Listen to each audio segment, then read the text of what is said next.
Assalamualaikum warahmatullahi wabarakatuh. Hai mam, hai semuanya, balik lagi ya di YouTube channel aku. Terima kasih sudah mengklik video ini. Jadi di video kali ini aku nggak share kegiatanku seperti biasa ya. Di video kali ini aku mau share tips tentang keuangan.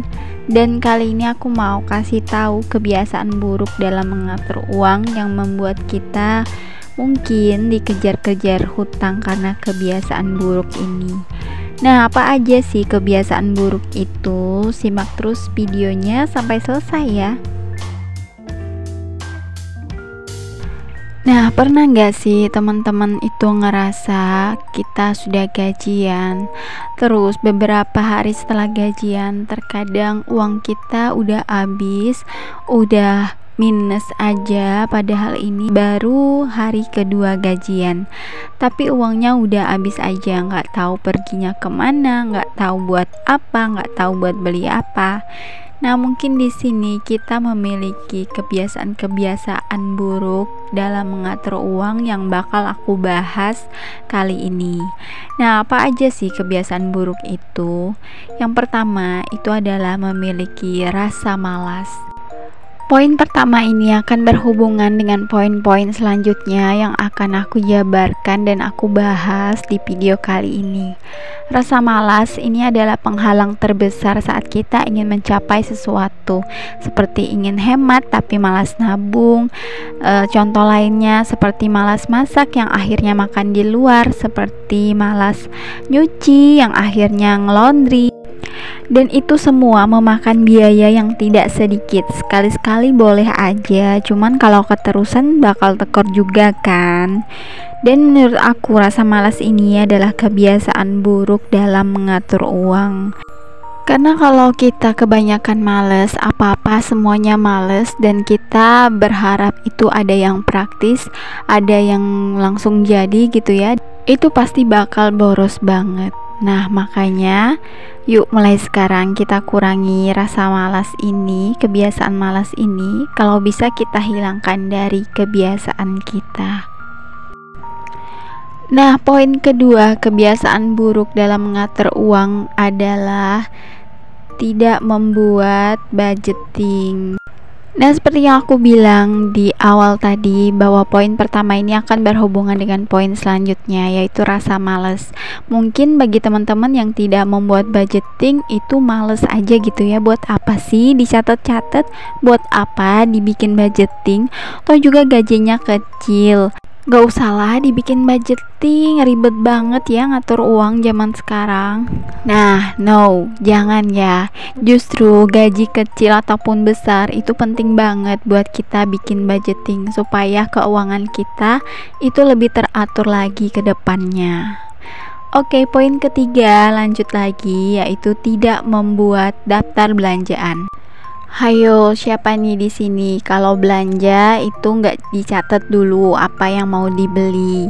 Soalnya udah keburu mau ke pasar, jadi nggak usah lah dicatat. Nanti juga bakal ingat ya di pasar.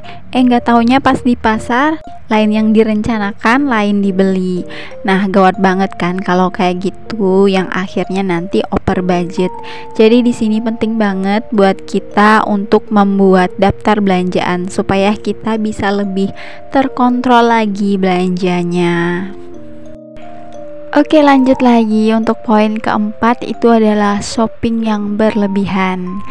Nah, poin yang keempat ini sedikit mendekati dari puncak kebiasaan yang paling buruk yang kita lakukan dalam mengatur keuangan, Jadi, setelah kita memiliki kebiasaan malas, tidak membuat budgeting, tidak membuat daftar belanjaan yang akhirnya kita shopping berlebihan, yaitu tadi karena kita nggak punya budgeting, karena kita nggak punya daftar belanjaan, jadinya kita nggak tahu ya arah keuangan kita ini kemana, alokasi gaji kita ini kemana, makanya kita shopping berlebihan. Ya itu tadi, karena kita nggak tahu alokasi gajinya ini kemana aja. Lain halnya kalau kita bikin budgeting atau membuat daftar belanjaan, kita pasti bakal ngerem ya. Kita punya rem sendiri di dalam diri kita. Oh, jadi aku ini punya budget untuk shopping tuh segini. Jadi aku harus menghabiskan uang shoppingnya tuh ya segini, nggak boleh lebih. Kalau lebih nanti akan mengganggu alokasi dari anggaran-anggaran yang lain. Akhirnya nanti malah over budget. Nah, makanya itu ya penting banget di sini kita memiliki budgeting ataupun daftar belanjaan.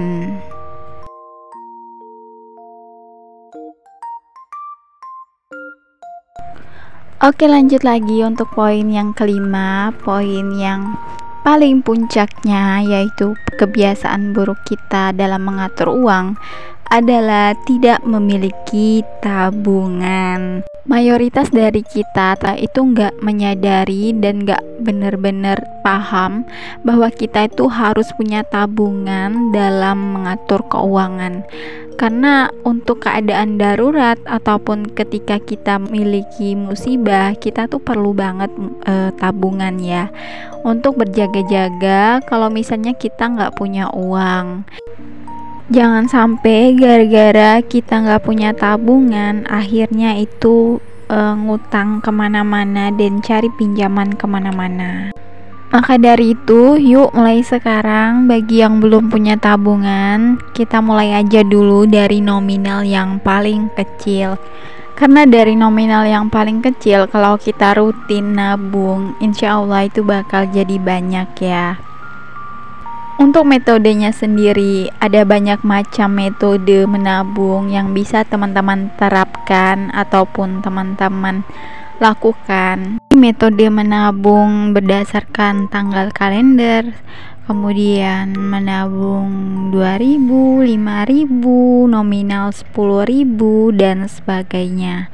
Ada banyak macam metode menabung yang bisa teman-teman gunakan selama kegiatan menabung. Jangan lupa juga untuk tentukan tujuannya supaya teman-teman lebih semangat untuk menabung.